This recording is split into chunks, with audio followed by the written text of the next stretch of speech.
In this video you will see how to type option symbol on Mac. It's very easy.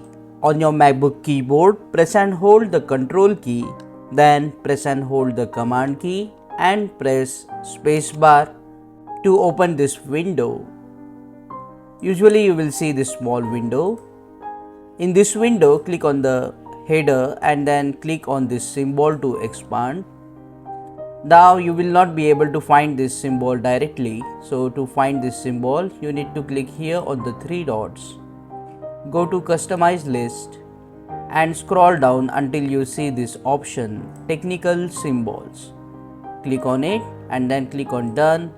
You will see here additional technical symbol option. Here is the options key symbol.